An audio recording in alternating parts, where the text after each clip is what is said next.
معصوم سے پوچھا گیا، کیونکہ دو چیزوں سے کردار بنتا ہے، زبان اور دل میں علوم۔ اگر علوم ہیں تب زبان سچائی اختیار کرتی ہے، تب تو اگر علوم کی حد تک دیکھا جائے تو باپ کا نام محمد باقر، علوم اولین و آخرین، اور زبان سچی صادق نبی، اور یہ نبی بھی صادق۔ تو یہ کیسے؟ تو فروا اس کی والدہ محترمہ کا نام ہے جناب صادق آل محمد، اللہم صلی اللہ علیہ وسلم۔ اتنی پڑھی لکھی اور عالمہ خاتون تھی، کسی نے اس پر اعتراض کیا کہ یہ بائیں ہاتھ سے حضرت اسود کو سلام کر رہی تھی، کہا تو اپنا علم اپنے پاس رکھ، مجھے نہ بتا۔ جی فرما کہہ رہی، تو اپنا علم اپنے پاس رکھ، مجھے نہ بتا، میں اس گھر کی ہوں جہاں علوم اولین و آخرین ہیں، تو مجھے بتائے گا کہ کیسے سلام کرنا ہے۔ تو یہ سبات پر آل محمد، اللہم صلی علی محمد محمد محمد۔ تو دو شہزادیاں جو ایران سے آئی تھی، میں تفصیلاً نہیں جاتا، صرف اشارہ کرتا آگے گزر رہا ہوں۔ تو ایک محمد بن ابی بکر سے شادی کی مولا نے، دونوں شہزادیاں، دونوں بہنیں، تبھی تو مولا سجاد کو کہا جاتا تھا کہ دونوں طرف سے ہے، ادھر بھی شہزادہ ادھر بھی شہزادہ، ادھر دنیا کا شہزادہ ادھر دین کا شہزادہ۔ تو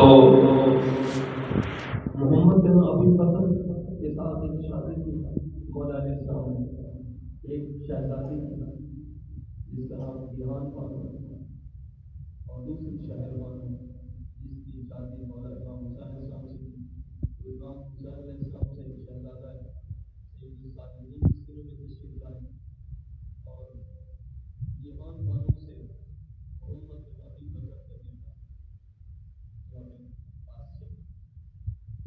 قاسم مولا باقر العلوم کا صحابی، قاسم صحابی ہے مولا کا، اور وہی مدینہ مشہور، اسی کی بیٹی، اور اس کا لفظ جگر سرکار سامنے وہ ایک ملعون دہریہ تھا، آیا اور آ کے کہتا میں خدا کو نہیں مانتا، منوائے۔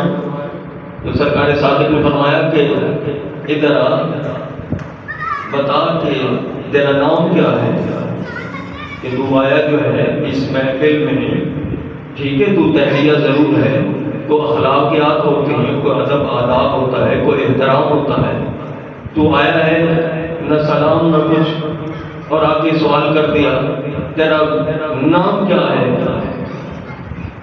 اب پوچھے کچھ اور آیا تھا، اور خود ہی ہار گیا اور بھاگ گیا، خود ہار بھی گیا اور بھاگ بھی گیا۔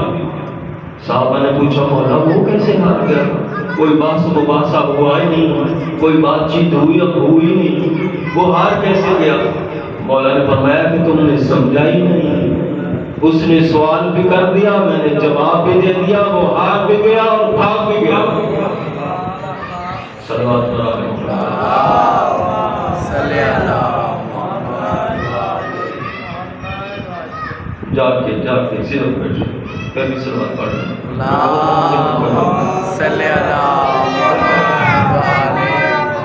جی سرکار صادق کی باتیں یہ نہیں سنائی جاتی آپ کو، تو میرے ذمہ لگایا گیا تو بھی میں بات کر رہا ہوں۔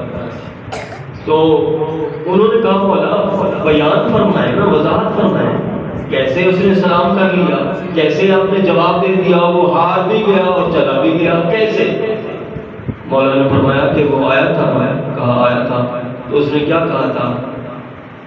لوگوں نے کہا کہ اس نے کہا تھا کہ میں اللہ کو مانتا ہی نہیں، منوائے مجھے، میں نہیں مانتا۔ تو مولا نے فرمایا تیرا نام کیا ہے؟ اب وہ بتا نہیں سکتا، کیونکہ نام اس کا عبداللہ تھا، بتا سکتا نہیں، اگر نہ بتائے تو جہالت ثابت ہوتی ہے، بتا دے تب شرمندہ ہوتا ہے، کرے تو کیا کرے، بس بھاگ گیا۔ مولا نے نام پوچھا، وہ بھاگ گیا۔ صحابہ نے کہا مولا کیسے وہ ہار گیا؟ مولا نے فرمایا ہار تو گیا نا، کہ اگر وہ کہتا کہ میرا نام عبداللہ ہے، عبداللہ کے معنی اللہ کا بندہ، اگر اللہ نہیں ہے تو اس کا بندہ کہاں سے آ گیا؟ مولا فرمایا تبھی تو وہ ہار گیا نا، ہار بھی گیا اور بھاگ بھی گیا۔ اسی طرح ایک اور جعد ابن درہم نام کا شخص، اس نے کہا میں نہیں مانتا، میں اللہ کو مانتا نہیں، منوائیں مجھے۔ تو مولا جعفر صادق علیہ السلام نے فرمایا اللہم صلی علی محمد وعلی محمد وعجل فرجہم۔ مولا نے فرمایا کہ اچھا ایک محفوظ قلعہ جس کی دیواریں بہت بلند، جہاں ہوا جا نہیں سکتی، کہ اس کا ایک رخ سونا چاندی پر غالب نہیں ہو سکتا، چاندی سونے پر غالب نہیں ہو سکتی، باہر سے ہواؤں کا گزر تک نہیں، اتنا محفوظ قلعہ۔ اور کچھ دیر کے بعد، کچھ عرصے کے بعد جب اس کا دروازہ کھلتا ہے مخلوق برآمد ہوتی ہے۔ اس نے کہا سرکار یہ کیسے آپ نے مثال دی اور یہ کہاں سے مثال دی؟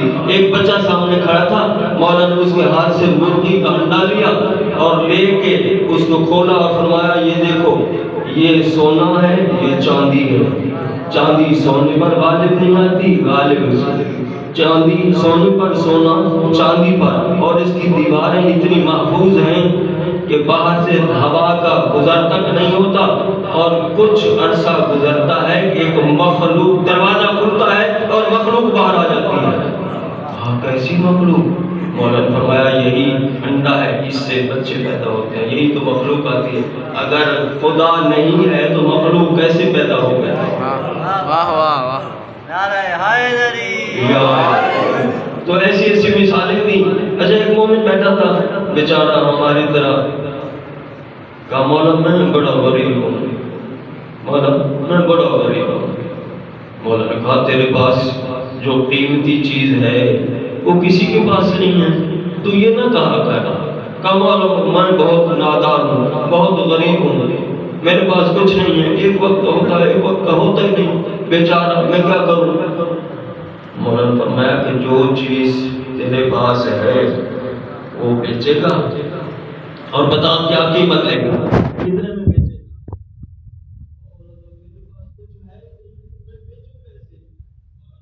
جو ہماری بلا اور محبت اور محبت دل میں لگتا ہے بتا کتنے لفظوں میں بیچے گا؟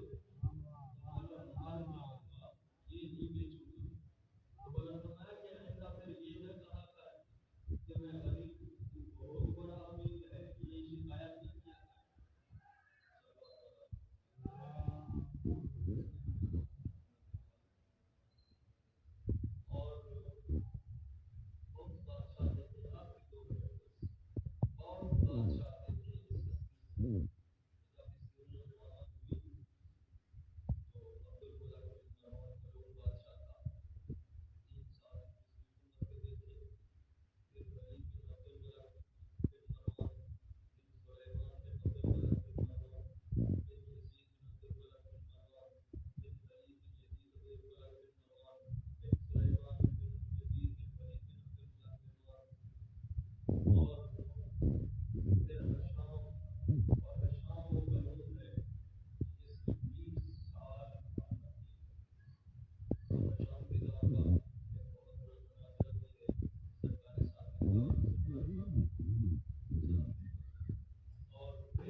ہوتی تھی، اتنا لانتی تھا، اس نے بہت زیادہ کوشش کی۔ پتہ کہ ایک دفعہ تو ایسا ہوا کہ اس نے اپنے غلام کو حکم دیا کہ جو ہی سرکار صادق تشریف لائے دربار میں اور قتل کر دینا، دیر نہیں کرنی۔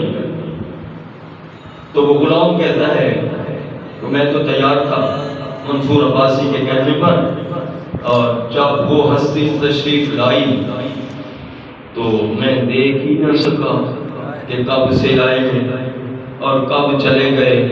جب واپس چلے گئے تو منصور مجھے کہتا ہے کہ تو نے میرا حکم نہیں مانا۔ تو میں نے کہا کہ سرکار میں نے نہ آپ کو دیکھا ہے نہ ان کو دیکھا، مجھے کچھ نظر ہی نہیں آیا۔ اور پھر ایک موقع ایسا آیا کہ مولا دربار میں گئے، یہ ملعون بلاتا رہتا تھا بار بار کیونکہ تنگ کرتا تھا، اور مولا فرماتے مجھے تیرا خوف ہی نہیں ہے، تیرا عذاب کا، مجھے دنیا کی لالچ نہیں ہے، میں کیوں آؤں تیرے پاس؟ کہا آ جایا کرو نصیحت کرنے۔ مولا فرماتے تجھے جب اس دنیا میں نصیحت کی ضرورت ہی نہیں ہے، میں تمہیں کیوں نصیحت کروں؟ تو ایک دفعہ اس ملعون نے بہت زیادہ کوشش کی مولا کو ڈرانے دھمکانے کی، اور مولا جب تشریف لائے زبان پر کچھ ورد جاری کیا، بس دیر کیا گزری کہ کہتا ہے کہ مولا بس اب تشریف لے جائیں، بس پتہ نہیں آپ کیوں تشریف لائے، مجھے تو پتہ ہی نہیں کیوں کہ مولا جب تشریف لائے تھے تو ایک اژدہا دربار منہ کھولے کھڑا تھا۔ اژدہا جیسے کہ موسیٰ علیہ السلام کے دور میں موسیٰ کا اژدہا بن گیا تھا اور فرعون ڈر گیا تھا، تو یہ اژدہا کیسا تھا کہ اس کا لب، اس کا ایک ہون نیچے اور دوسرا فرعون کے محل کے اوپر والی طرف تھا، یہاں بھی یہی منظر تھا۔ اتنا ڈراؤنا وہ اژدہا بن گیا، اس کا منہ کھلا ہوا، دانت چمک رہے، آنکھیں پھر رہی، اور بہت ڈراؤنی آواز اور ڈراؤنی شکل ہو گئی، اور یہ مرنے لگا، ہاتھ جوڑ رہا ہے، مولا صادق بچائیں، سرکار صادق بچائیں، سرکار صادق بچائیں۔ آخر کار مولا نے اشارہ کیا اور وہ اژدہا غائب ہو گیا ہے۔ تو اس دن بھی بہت زیادہ کوشش کی، مگر یہ لعنتی برداشت نہ کر سکا کہ بار بار مجھے بلاتا میں ہوں کہ میں ان کو ذلیل کروں، نوز باللہ یہ ذلیل مجھے کر کے جاتے ہیں۔ تو آخر کار تنگ آ کر اس لعنتی نے مدینہ میں اپنے حاکم کو زہر دلوایا جو سادات کو ہمیشہ سے دی گئی، اور اس زہر کے ذریعے مولا کو شہید کر دیا گیا۔ اور اس حوالے سے مولا یہ 15 شوال کو اس دنیا سے انتقال فرمایا۔ اللہ لعنت اللہ علی القوم الظالمین وسبحانہ الذین ظلموا